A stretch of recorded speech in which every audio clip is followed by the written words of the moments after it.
Welcome to Your Yes-Filled Life. I'm Brenda Winkle, an intuitive leadership coach and somatic guide for high performers, high achievers who want more freedom, ease, joy, and energy. You are a visionary leader, driven, intuitive, and ready for more. More flow in your work, more presence and joy in your life and relationships, more trust in yourself and the decisions you make every day. Here, we explore the intersection of intuition, leadership, and energetic sovereignty, blending practical strategy with energetic alignment so you can create success that feels deeply fulfilling at work, at home, in your relationships, and in your own well-being. You'll hear inspiring stories, practical strategies, and high-level conversations designed to help you integrate the woo into your daily life. Because when your energy is aligned, everything flows. Ready to elevate how you lead and live? Start by downloading my free energy audit at brendawinkle.com/audit and discover what's fueling or depleting you. Let's do this. Your yes-filled life starts now. Welcome to Your Yes-Filled Life. I'm your host, Brenda Winkle. Today on the podcast, we are diving into a concept that I think probably most of us, if not all of us, have dealt with, and that is self-sabotage. I'm so excited for you to meet my guest, Kristina Driskill. Now, before we dive into all things around Kris, and you are in for such a treat, I'm so excited to tell you something. Now, I know that you're probably here to live or lead differently in a way that feels more congruent, more aligned, to give you the spaciousness and the efficiency that you want in your life, more connection to others, to your own intuition. So this is going to be for you. There's a 3-day workshop called Clear Your Energy, Trust Your Intuition. And this workshop is a live chakra workshop for empaths, intuitives, light workers, seekers who are ready to deepen into who they truly are. You see, here's the thing. Your chakras control everything in your life. They control your energy. They even have an impact on your body. So let's say, for example, that you are noticing a little bit of depression, and you're also noticing that it feels more difficult to take a breath than it typically is, and you're experiencing a little shoulder pain. It can actually be an indication that your heart chakra is out of balance. And in this 3-day workshop, it's going to be 90 minutes each day. We're going to be diving into the simple things that you can do that will really impact your ability to clear and balance your chakras. For example, I'm going to be teaching you the one thing that can support every single chakra, and you have it in your kitchen. I promise you, you do have it in your kitchen. It's so simple. I'm going to be teaching you the specific sound that you can make to support each chakra, and I'm going to be sharing with you the number one way that you can clear and balance your chakras, and I promise you, it's so much simpler than you think. So Clear Your Energy, Trust Your Intuition is a 3-day live chakra workshop, especially for you. Now, this isn't about doing more. It's about learning how to honor your energy, reconnect with your body so that you can trust your inner knowing with ease. If you're stepping into a season of more softness, more sovereignty, and more self-trust, this is your next step. We're going to gather live on Zoom May 20th through 22nd. We'll be live each day from 5:30 p.m. Pacific to 7 p.m. Pacific. Yes, it's prioritized for those of you who are working during the day, so you can come relax in the evenings together. Head over to brendawinkle.com/chakra, CHAKRA, to learn more and to join us. It's $111 each. And the reason for this is not some sales webinar. This is an actual workshop. It's a live class. And because I want you to treat it like a live class, there are no replays offered. Come join us and learn all about your chakras. I'm so excited to introduce you to today's guest. Kristina Driskill is an opera singer turned transformational coach and business consultant. Kris Driskill's lighthearted yet deeply impactful approach has empowered creative entrepreneurs to enjoy the process of running their business with ease, fun, and flow since 2007. Kris's focus on self-sabotage is backed by the evidence-based research of positive intelligence. She's also certified in business coaching, money mindset coaching, and serves as a Gene Keys guide, in addition to holding a certification in social emotional arts from UCLA's Department of Integrative Medicine. When not working, she can be found in the woods or being herded by her overly time conscious mini Aussie, Jasper. I am so excited to introduce you to Kris Driskill. Hi, Kris. Thank you for joining me. Oh, it's an absolute pleasure and honor, Brenda. Thank you for having me. Oh my gosh, and we match. It's like we got the universal memo of the color of the Exactly. day. I know it's Yeah. you would think we planned it, but I'd call that synchronicity. I think it's when you align with things, it just happens like that. So I love it. We're That's already right. starting off well. We're starting off well. That's right. That's right. Before we dive in too much further, I have a question for you. What is Right. one thing you either did or did not do that has led to your yes-filled life? Well, I can tell you what I did do. Well, it's actually both. I can tell you what I did and didn't do in one sentence. I decided to be unapologetically authentic. Mm, And I hmm. stopped worrying about whether I was quote unquote doing it right or not, and whether anybody else would approve. So, Oh, oof.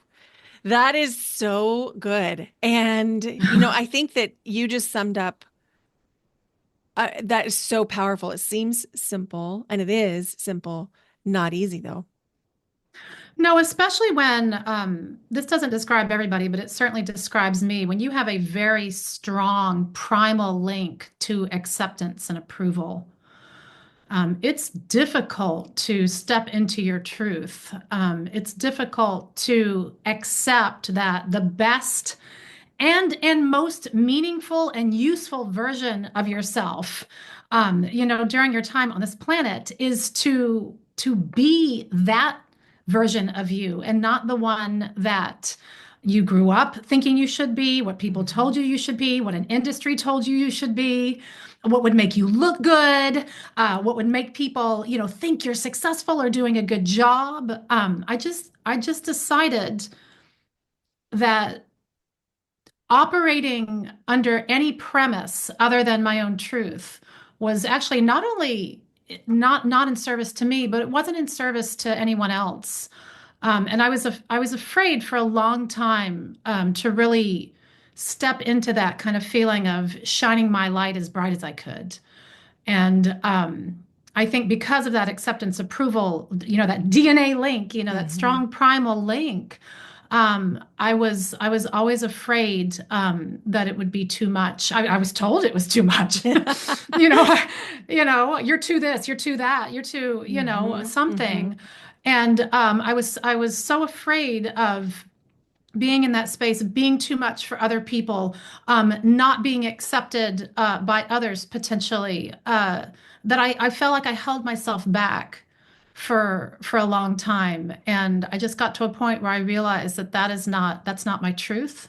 It is not in full service to my place here. And I just had to give up. I had to give up the need to help everyone have the kind of experience that I thought would be okay for them. I had to allow them to have their own experience. And Ooh, if yeah. I'm too much, then you can either keep scrolling on by or turn around or put your sunglasses on because that's not my job. And this is what I realized. And this is, I think, true for all of us. It's not my job. It's not any of our jobs to try to fit ourselves into what will make everybody else comfortable. We need That's to we right. need to express our full selves and our full authenticity and allow people to have their own experience about that, whether they are Mm, drawn to us because that's in alignment for them, or whether they're not drawn to us, and realizing that that's okay. It's perfectly okay. Just like a that's piece of right. art, That's right? right. And there's something that you said that I just want to kind of double down on. if you're trying to manage everybody's experiences of you, and there's an attempt to want to be liked or accepted by everyone, it's like giving away a little piece of your soul to everyone, because the truth is we can't make everyone happy. And the minute we do, we are giving away little pieces of ourselves, because what person A wants is different from what person B wants, is different from what person C wants. And it's just a myth that we can even do that in the first place. Well, and let's be honest. If we're going to be real, let's just step into some honesty right away here. If this is what we're doing, and in the name, and this is, I do a lot of work in self-sabotage, and that's one of my primary focuses, and this is really the saboteur of pleaser, right? If we are trying to and controller, if we're trying to control everybody Mm-hmm. else's Mm-hmm. experiences, right? But in the name of making them happy, making them feel okay or comfortable, what are we really doing? What we're really doing is saying, I need you to have a certain experience so that I feel uncomfortable, feel comfortable, That's right. And that right? we It's don't that's realize what that. it no, it's one of these sneaky ways, these secret ways that we self-sabotage, saying that in the name of making other people happy, making sure that they have what they want, wanting them to have a certain experience, that what's really happening is that if you don't have that experience, then I'm going to feel hurt, disappointed, left out, disapproved of. And that's painful. And I don't want to have that experience. So I need you to have this experience. So we got to be That's right. honest. We have to look at, like I said, this is a form of self-sabotage. We have to look at why we are in need of that for ourselves, and do the work to, to love ourselves through that, to move past the need to have others provide that for us. That's not their That's job. right. It's not their job. My story begins like in childhood, where I could read a room. I could feel and sense things that other people couldn't. And when I realized that when the adults knew how much I actually was able to interpret with my intuition, and how that scared them, I took it underground and began to people please. And if you would have asked me, even into my 30s, it was for them. But the truth was, it's how it regulated my nervous system. Because if Mm, they felt safe, then I felt safe. So it was exactly. never about them. Exactly. Exactly. And I think these are kind of the hard truths that we don't come into until later in our lives, and when we are actively seeking to deepen our understanding of ourselves, to deepen our understanding of our purpose and our place here. We just know we have these experiences. And especially as a child, I mean, we know that, pretty much all of this survival-based instinct, all of the imprinting, all of these kind of saboteurs that we create for ourselves, and we all do, happens between birth and age 7. Mm-hmm. So, with our little minds trying to figure out how to navigate this place, we spend the beginning of our lives putting these kinds of things in places. Oh, I make adults uncomfortable. So let me back it up a little bit. I mean, I almost had the opposite experience. I made adults feel oohed and awed, right? I came from a background of performance. I Mm. was a professional opera singer for decades. And so I was a performer. Had a big personality. I would speak with the adults, and they would always ooh and ah over what I could do. It was the children that felt uncomfortable around me. That's so interesting. And I came from a performance background as well. I was a choir Yeah. director for decades. Yeah. And so the performance part was where I would feel comfortable. I was Yes. performing. It was like a mask. And so I felt very comfortable with it. And I knew exactly how to create an immersive emotional experience, not only for my singers, but for the audience. And so that was just like so impactful. What I didn't realize I was doing was I was energetically tapped into myself. I wasn't tapping into any other energy sources around me, whether that's divine energy or God or whatever you call it. And it was all coming from me. It led to exhaustion and burnout and all the things like that. So, and I love that we have that in common, that musical I know, background. I know. We don't only have beautiful colors in common. We have our music background in common as well. And that for me, and I didn't realize this until much later also, that is also for me where the start of my um, my stickler saboteur, my that perfectionist tendency, that desire to do right and well, because I had this natural talent, this inclination, whether it was grades in school or through music and performance, that when I did these things, I got lots of attention. Hmm. Lots of, like I said, the oohs and ahs. Oh, you're so amazing, you're so great.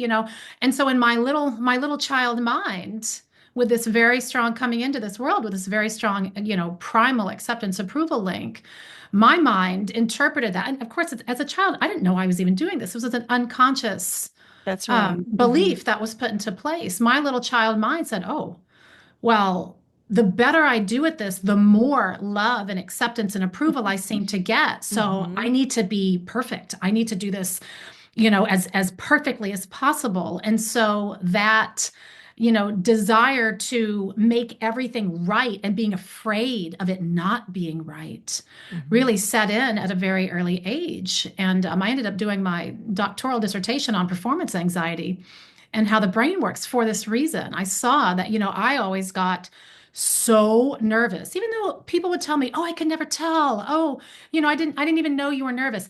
I was shaking like a leaf. Hmm. My body reacted, so strongly to being put in those acceptance approval situations, which performance always Hmm. was. That's right. Right. So, I developed this kind of love-hate relationship with it.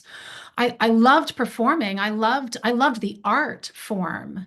But I really hated that feeling of every single time, I step on a stage, open my mouth, put my body in front of people. It was just another one of those opportunities to be rejected. Well, you're pointing And to a few important things here. One mm, is that there are certain disciplines, music being one of them, where there is nothing short of perfectionism allowed. Like it yeah, has to be perfect. There's no such thing as B plus music. You either do it perfectly and it's beautiful and people love to hear it, or you do it B plus and nobody attends because B plus in music is it's atrocious. It's absolutely atrocious. And so that perfectionism I relate to that so deeply, where we're taught by the discipline to be perfect. we are And, taught by the industry to mhm. it's either right or wrong. P.S. You're mostly wrong.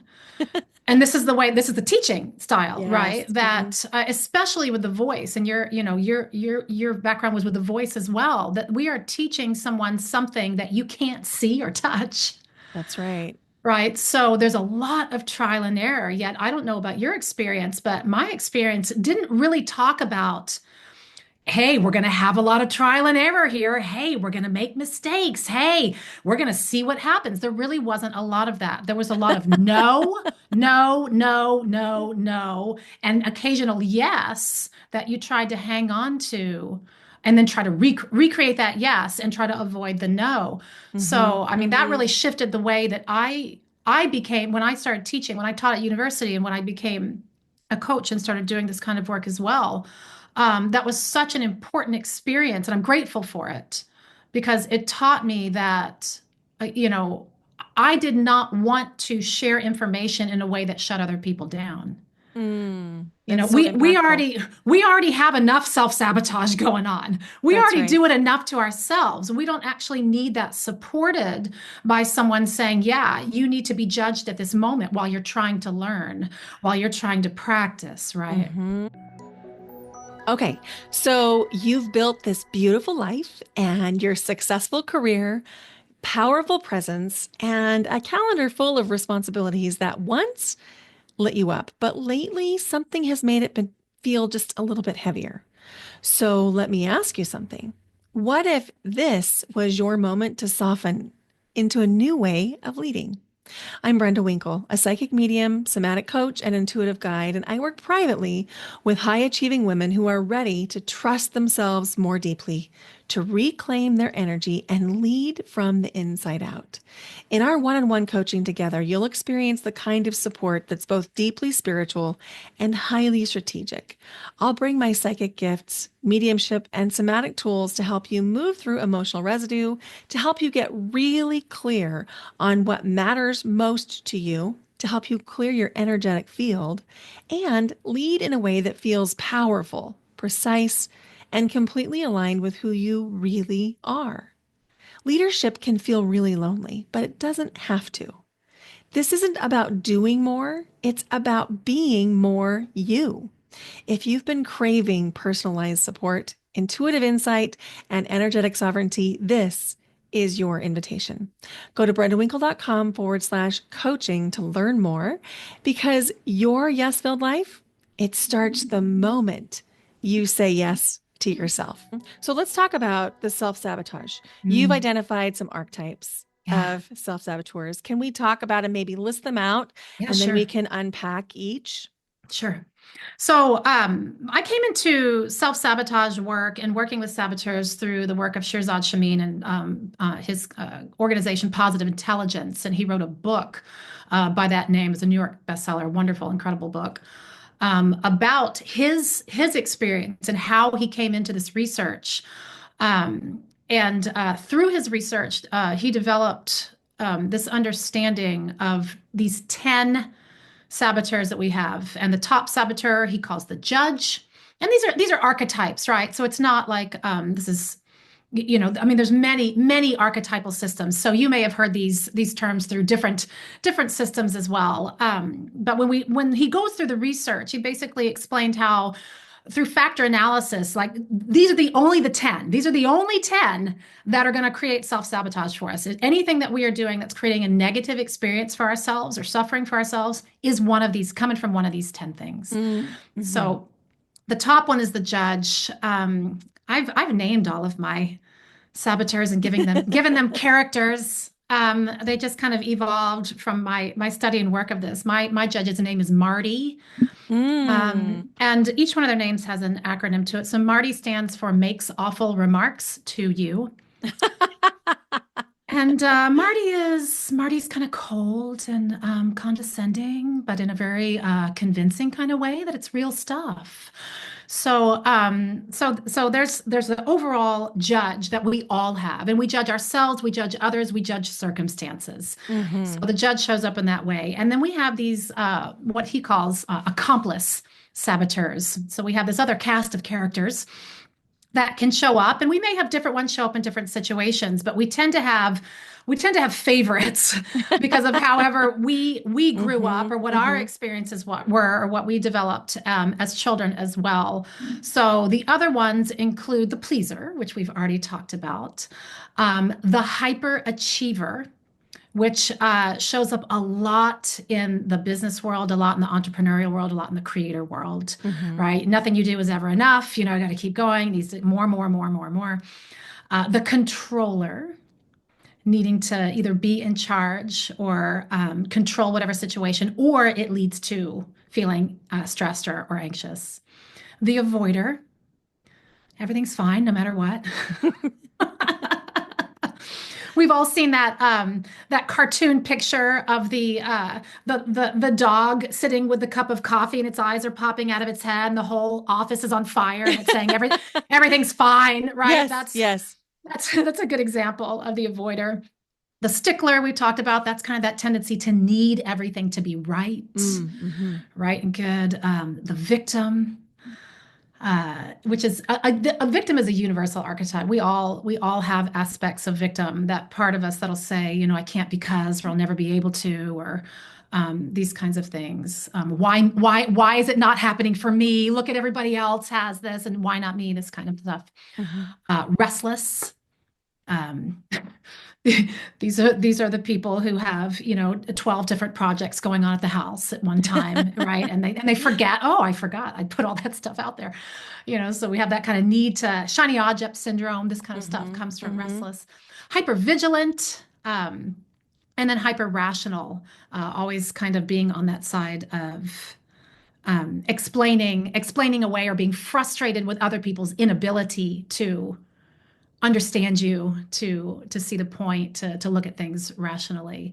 And of course, all of these saboteurs are they're not bad or good. We can't really see them as bad or good. No archetype is bad or good, even though these sound like negative things. Mm-hmm. They all have wonderful aspects to them. Like there is nothing wrong with pleasing someone, or providing service to them, or being generous. It's when it becomes attached to the need to do that in order to feel worthy or valuable for That's right. yourself, It's right? about the motivation, why Exactly. you're doing that behavior. So this Yeah. sounds related to, I heard two things. One thing is it's very similar, not same, but similar to IFS when we talk about protector parts.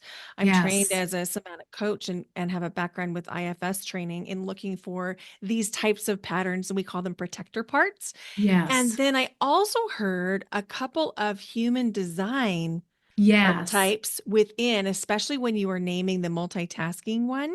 Yeah. So it was interesting for me to think about, okay, I'm a manifesting generator in human design. So it's very common for me to have multiple tasks open at once, working on Right. multiple things.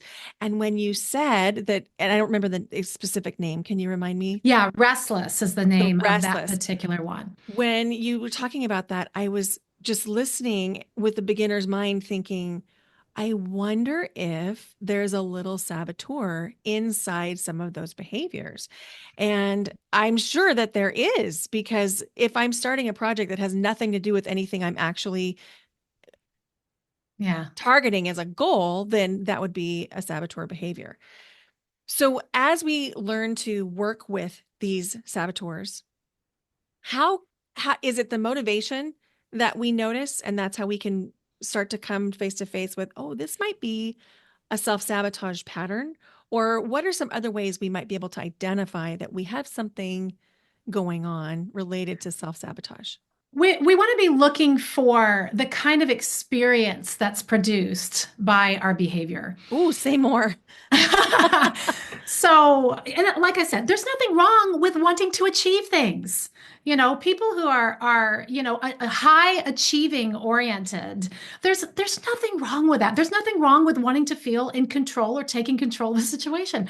There's nothing wrong with this. It's when it becomes hyper achiever, or when the experience needs to happen, or I feel anxious, stressed, angry, frustrated, depressed, jealous. So if we are doing a behavior, or from doing the behavior experience a negative emotion, then Mm. self-sabotage is at play.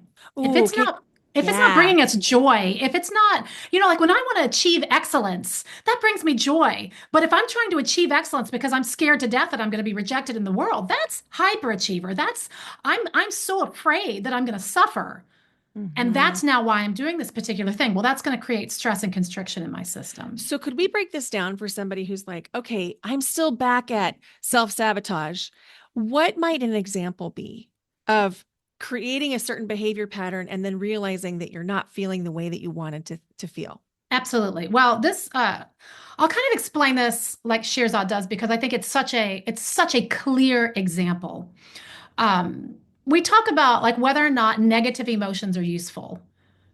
And the answer is yes, of Mm-hmm. Mm-hmm. course. If you eat a poisonous food and it makes you sick, you know not to eat that again, right? So it's important for us to have these experiences. So the example he always uses is putting your hand on the hot stove. Mm-hmm. So Mm-hmm. when you put your hand on the hot stove, wow, ouch, that hurts, right? We just had a negative experience. We burned ourselves. And so the normal reaction would be to pull your hand away from the stove and to stop doing that. Right. In this particular instance, what happens for us, we use that as a hypothetical example. Self sabotage occurs when we put our hand on the hot stove and then leave it there.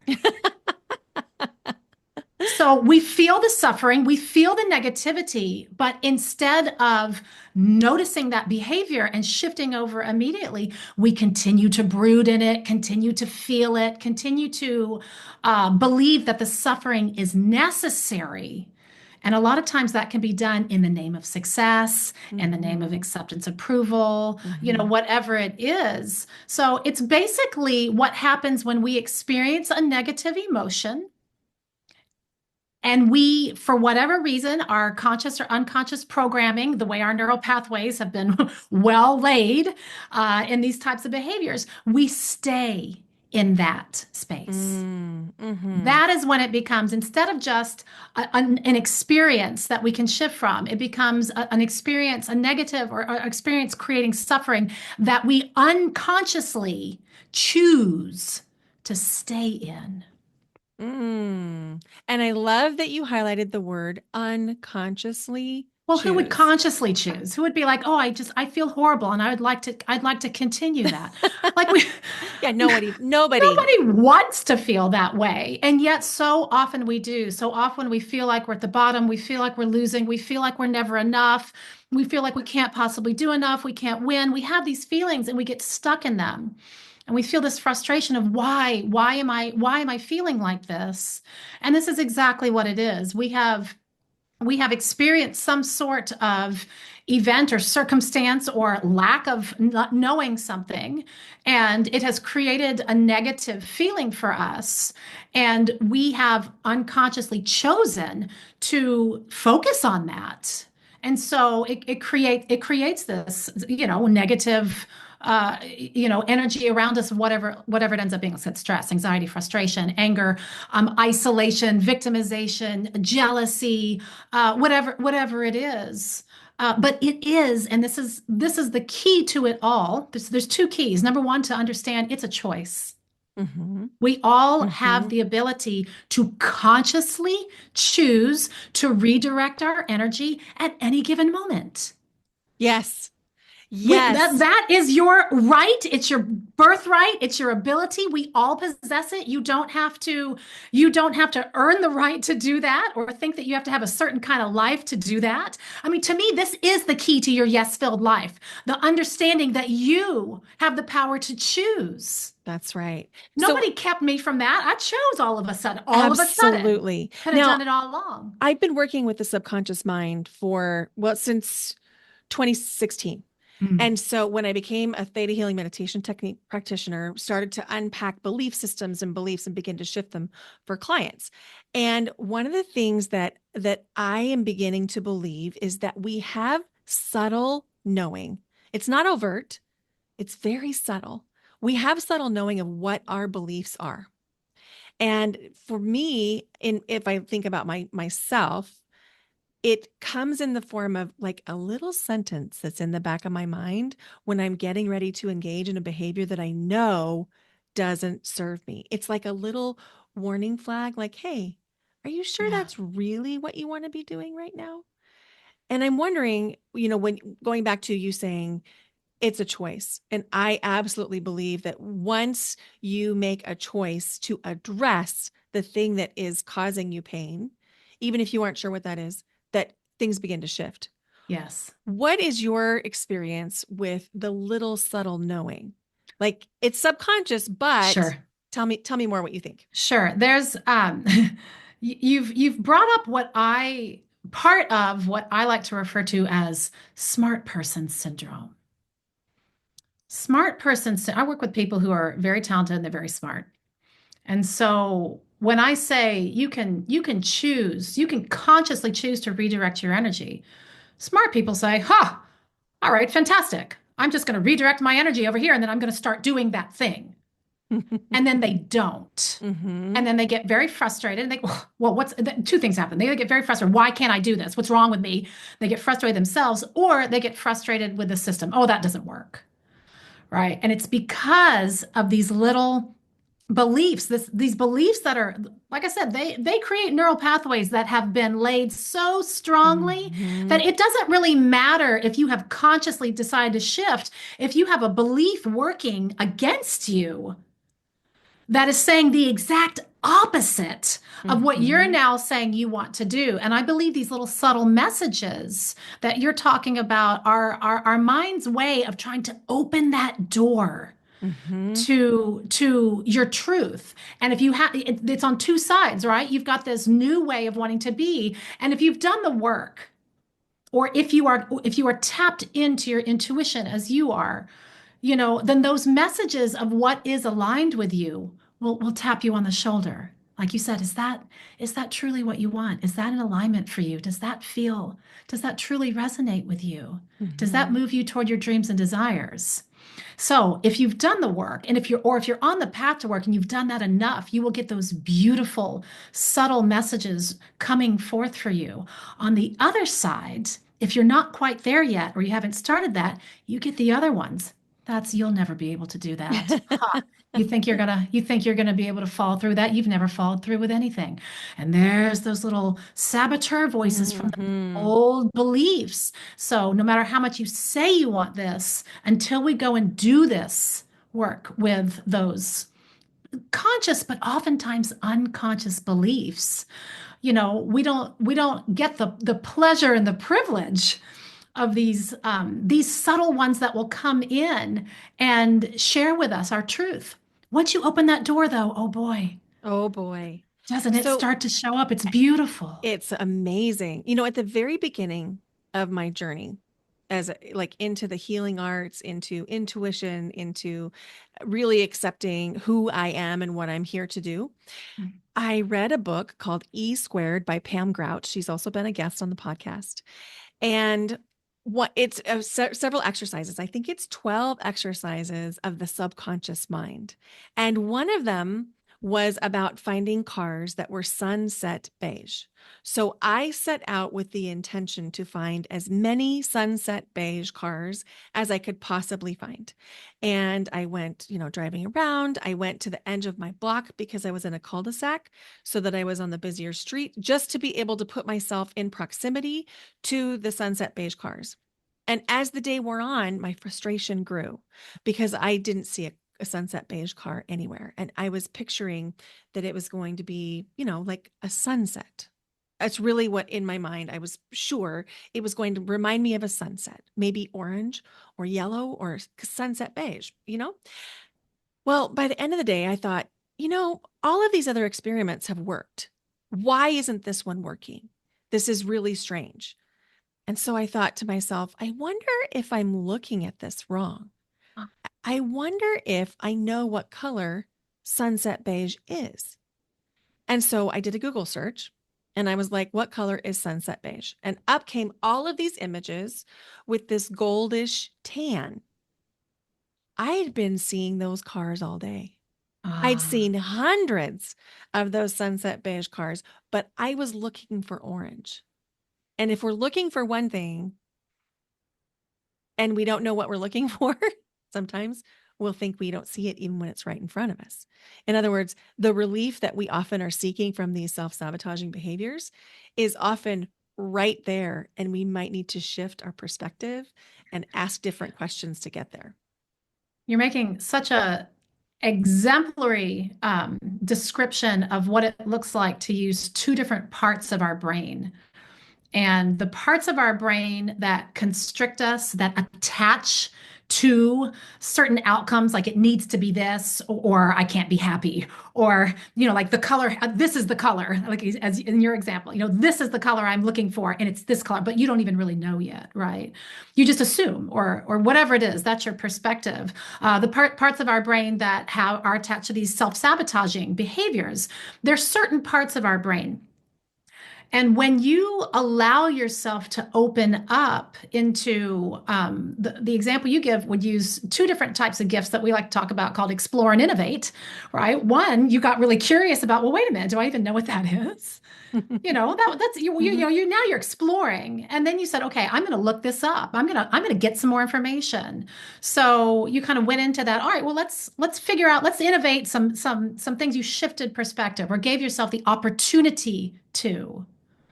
And so you moved over into other parts of your brain. And this is exactly what happens to us when we get, and smart people, I think this is why they get so frustrated. Explain why you get frustrated in that situation, right? Because as smart people, we assume that we are going to, if we feel a negative thing, and we even say stuff like this, right? Well, just get over it. Oh, you'll be fine.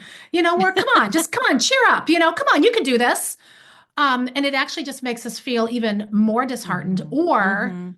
shame Because we don't just jump over there. And the reason we don't just jump over there is because you can't teleport in your brain. You can't go from these parts of the brain that are creating this frustration, this negativity, this closed mindset, fixed mindset kind of way being over to the parts that use your, what we call sage brain, these, exploration, innovation, creativity, these kinds of things, navigation, activation over here, where you're coming from, love-based energy, so to speak, instead of fear-based energy. You can't just jump over there. And smart people think that they can do that. Mm-hmm. So Mm-hmm. when they don't do that, you can't. You got to travel a neural pathway. You got to get out of these and you got to go over here to this one right here. So smart people think they're just going to be able to stop doing this and start doing that. And when they can't do that, they get very impatient with themselves. So one of the ways that we talk about doing this is by using sensory focus. So instead of assuming you're going to jump over there because you can't, to see if we can redirect the mind through a sensory experience, kind of get us to like a neutral zone, so to Mm-hmm. speak. Mm-hmm. Instead of thinking I'm in a negative space, I'm going to get to a positive space. I'm in a negative space. I'm going to get myself to a neutral zone. So then I can go over into this more positive space. And that's obviously it's different. It's different parts of the brain, but I'm using that term to give us a general, a negative and positive. We'll just, say it like that. So things like starting to focus on a sensory sensation, like touching the palm of your hand and noticing what it feels like to touch the palm of your hand with your fingertips and putting all your attentional focus on that, or attentional focus on the breath, right? Or attentional focus on the sound that you hear. Maybe it's the sound of your own breath. Maybe it's the sound of what's in the room or beyond the room. Attentional focus to something that you look at and noticing its colors and shades and textures in a way that you really don't on a normal basis. So again, that we're trying to shift our attentional focus over to something, give ourselves something so that we have an opportunity then to switch gears in our mind and get ourselves into the place where you did, to say, well, wait a minute. Mm-hmm. Well, maybe there's another option here. Well, maybe, and you started looking at the data. Well, I've been successful with these things. I wonder what's going on here, as opposed to just letting that frustration build and build and build, and then getting frustrated and throwing the book across the room and saying, this doesn't work, right? And feeling like you can't because there was one thing Mm-hmm. that kind of didn't have that perspective for you. The thing that it makes me think of when you talk about moving from a negative space to a neutral space so that you can move then to a positive space is the teaching of Abraham Hicks, the spiritual Yeah, teacher. yes, They say you can't solve the problem from the same energy that you're in the exactly. problem. The solution is Exactly. at a different vibration. It's the same concept, only rooted in science, which I Yes. love that you root all of this in science. So for the listener who's like, wait, Brenda, you've been saying things like this, but you haven't rooted it in science, just know that the science is out there and you have a gift for us. Can you talk about that? I do. Yes. I have a little gift that I put together called 6 Simple Steps for Overcoming Overwhelm and Increasing Your Income.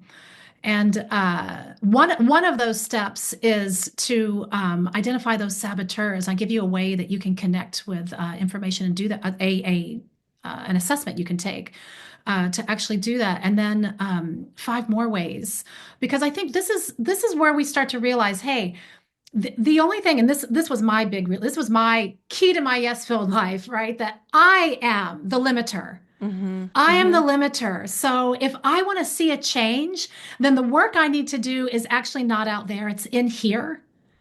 And then the work out there is going to be able to align with that. Yeah. So that's what we're looking for here. If you want to overcome the things that are stopping you, if you want to get through the obstacles, if you are trying to do things that are going to increase and your finances and come into flourishing for yourself. And by the way, even if that's not one of your goals, how we do money is how you do everything. So Mm-hmm. you will Mm-hmm. see keys in your money habits. Even if it's money's not an issue for you, you will see issues in that come up in everything else. This is a simple place to start, because we have to get our mind into a place where it recognizes, oh, this is easy for me.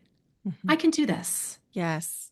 And so once we're there, then we can take that next step. But it doesn't matter. It doesn't matter how much we want something if our mind isn't on board yet. So these are simple starts, easy ways. It doesn't really matter where you are on your path. Even if you've heard some of the things that are in this guide that I'm going to share with you, um, if you're not experiencing these kinds of things from a place of joy, then chances are you may be stuck in smart person syndrome, which means but you're not necessarily implementing for yourself. I love that. And so I will link that in the show notes. Go check that out. For the person who's like, okay, I kind of want to just play around and dip my toe. And first of all, I want to name that, and this comes up for somebody who is a high achiever or really, really good at what you do, that you probably don't want to look at your saboteurs. There may be a part of you that's like, I don't have self-sabotage. Sure. And I just want to name and normalize that when I first even looked at Kris's work, that part in me came up, well, self-sabotage. Maybe we don't need to talk about that. And then I looked deeper and I was like, but wait, I've cleared a ton of my self-sabotaging behaviors. And like most things in my life, the work is never done. Like there's always new levels. So, it's not like the same as it was for me when I started this work in 2007 and working with different parts, but there's still work to be done. Do you find that for yourself too, that you're Oh my continuing to do this goodness. work? Well, yeah, I mean, you made me laugh just a minute ago inside because, the first time I started doing real deep personal development work, I discovered that one of my shadows in the gene key system, which taps into human design as well, as opposed to other things, was half-heartedness. And that was my exact reaction. Oh, I'm not half-hearted. Look at me. I'm running my own business and doing my own thing. And how could I be half-hearted? And the more I sat with that idea, the more I realized that every time something didn't have the outcome that I wanted to crawl under a rock and quit. I didn't, but that's how I felt. Mm-hmm, And so I mm-hmm. started to realize, oh. And then as far as this particular work, here I am 10 years later, and coming into this type of work, same type of thing. Look at all the work I've done. And yet at the same time, looking at this work with an open mind and open heart completely changed my life. Mm-hmm. It Mm-hmm. it completely it transformed my relationships, Yes. and really created just beauty in relationships where there had been tension and stress. It absolutely improved my own appreciation of myself and the work that I do. It helped me to significantly lower levels of stress and anxiety of having as being the sole provider and having that pressure of you're the one who's responsible, Mm-hmm. Mm-hmm. for everything here. This work helped me to understand that in a different way, than the other work that I had done, which was still very valuable. But I think this was what ties into what you're saying, that it's there are different ways that we can say the same thing. Um, and I think it's part of our job as lifelong learners not to go from that place of restless to where, like, I need to know more, I need to know more, I need to know more, when I haven't even investigated what I have in front of me. Mm-hmm. But from that place of I want to open myself up to as many perspectives to understand myself and others as best and as deeply as I can. Because I think that's what allows us to create these shifts. That's what allows us to, open ourselves up in ways that we intellectually know are possible, That's right. but until we embody it, which I think is so much of the work, why your work is so beautiful about showing people and helping them understand how to embody Mm. their Thank truth. you. That until we do that, it stays in that intellectual place, and Mm-hmm. that's we're not actually giving ourselves the gift of what that knowledge brings. As you were talking, it made me realize that I think my saboteurs have changed over the years. I think I'm working with different ones. In Entirely possible. in early life, my saboteur would be, well, if it's not a sure thing, I'm not going to try because like I don't want to audition for this prestigious choir if it's not a sure thing. And so I would be so over prepared for any audition that it was like a no-brainer because I just waited. So like for example, I was 16 playing in a philharmonic, a statewide philharmonic with professional adult musicians. And so that's a little extreme. Like not everybody needs to do that. But if I were to audition to go to a college where I would be a professional musician, that was a no. Like in my system, that was like, I'm not going to do that because I'm not going to be told by such and such conservatory that I'm not good Yeah. enough. And so that saboteur has taken a break. She's gone to rest. I can still sometimes feel her when I get ready to do something really big and she'll be like, "But wait, are you sure you actually want to apply for that thing?" Yeah. I'm like, "Yes, I am." And I think now the probably the saboteur that I work with the most is the high achieving one. Yeah. This I is think very, very common. Same thing for me. My pleaser would have been one in the past for me that I really would have gone overboard with, and nowadays, same thing. Hyperachiever is much more at the top of my list. And anyone who has taken the courageous step into working for themselves, coming into their own work, this tends to show up quite a bit, and it's so important that we remind ourselves there's nothing wrong with, I love that quote by Harriet Breaker. It's something along, I'm going to mess it up, but it's something along the lines of, achieving excellence. How, it's wonderful to achieve excellence, but perfectionism is demoralizing. So, Yes, shifting from perfectionism to excellence and understanding that high achieving doesn't mean sacrificing yourself as a person in the name of success. Like that's not, to me at least, I'm not going to speak for everybody, but to me that's not success. that's right. I agree. Success is not creating an outward picture that looks a certain way at the sacrifice of yourself. I mean, what's the point? What's the point of all this work, right? We're here to enjoy life. So you made a really great point that it's important for us all to realize that we all have saboteurs. This is not a, well, you have them and this person doesn't kind of thing. We all have saboteurs. And the goal, I think this is important for hyperachievers too. The goal is not to quote unquote get rid of them because it's part of who you are. The goal is to help them feel safe That's right. so that you can allow those voices to be softer and quieter when they show up, as opposed to running the show for you. That's right. Because sometimes they have merit. Sometimes, like the voice that comes up when I get ready to apply to be a guest on a major podcast might be suggesting that I look at my email a little bit more closely. Yeah. And so sometimes there's merit, but I don't let Well, her stop me, that's the you know? difference between vigilance and hypervigilance. Yes. Right? Vigilance is great. Hey, like maybe don't step out in the street when there's cars. That's vigilance. That's important, right? But to never go near a street because there might be cars, that's hypervigilance, Yeah. Oh, that's right? so good. So this is just talking about what happens when we let those survival-based things that are trying to protect us, they're just there. It's just like the ego. They just want you to be okay. They're not trying to make you suffer, but oftentimes that's exactly what happens.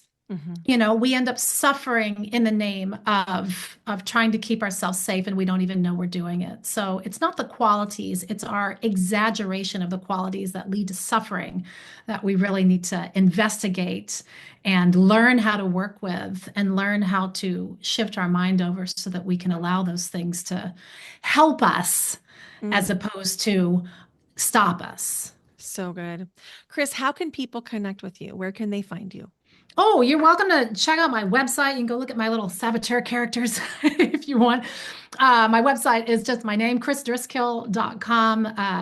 Look in the show notes because it's an unusual spelling. It's got a bunch of, it's all with K's. So I'll be sure to link it. Yes. thank you. And then you can check me out over on LinkedIn as well. My full name, Kristina Driskill, is on my LinkedIn. Also, my Facebook is under my business name, which is Gilded Within. And I named it that for exactly the reasons we've been talking about today. That when we create that value on the inside, it allows everything that we want to do in the world to flourish on the outside. So Ooh, to me, it starts with that. That's so beautiful. Kris, thank you so much for being here. Oh, my absolute pleasure. Thank you. You are a joy and amazing. And I'm thrilled to spend this time with you. Thank you so much. Thank you. I absolutely loved this episode with Kris, and I hope that you did too. And when I think about the different kind of saboteurs that come up for me, it was really interesting because I could feel a part of myself relating to every single saboteur that Kris talked about. And I'm wondering if you experienced the same thing.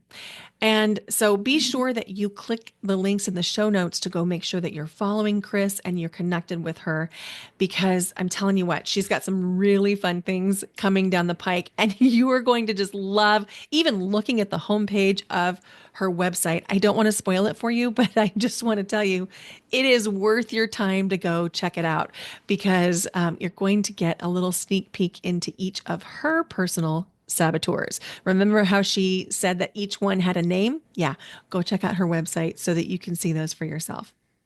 Remember that we have the 3-day chakra workshop coming up May 20, 21, 22, and you can learn more by going to brendawinkle.com/chakra. And that there is a new podcast launching. That's right. The Table of Woo podcast goes live on May 5th, 2025. Hello, and welcome to the Table of Woo podcast, the place for lightworkers, mystics, healers, intuitives, empaths, and seekers. I'm your host, Brenda Winkle. I'm a psychic medium, mentor, somatic coach, educator, and energy healer who's been doing this work since 2015. Here at the Table of Woo, you'll deepen your spiritual connection, enhance your self-awareness, elevate your well-being, and empower yourself to live in your full alignment. Here at the Table of Woo, we normalize spiritual gifts and treat them with reverence and respect while having a really good time. This show is your sanctuary, a space where intuition leads, healing happens, and you learn to create a life that feels as good on the inside as it looks on the outside. This is the place where you can ask the questions you've always had so you can start to feel safer using your own spiritual gifts. Start by understanding what's impacting your energy and download your free energy audit at brendawinkle.com/audit. Whether you're building a heart-led business, you're just curious about crystals and oracle cards, you're seeing spirits, you want to reclaim your energy, or you're navigating your next chapter, this is your invitation to come home to yourself. Grab your seat at the Table of Woo podcast. You can subscribe to the Table of Woo podcast wherever you're listening to this podcast so that when the podcast episodes begin to drop in May, you won't miss a thing. Thank you so much for listening to Your Guest-Filled Life. It means a lot to me that you're here. If you loved this episode, would you please give it a rating and a review and share it with someone you care about? Thank you so much for being here. Bye for now. Until next time.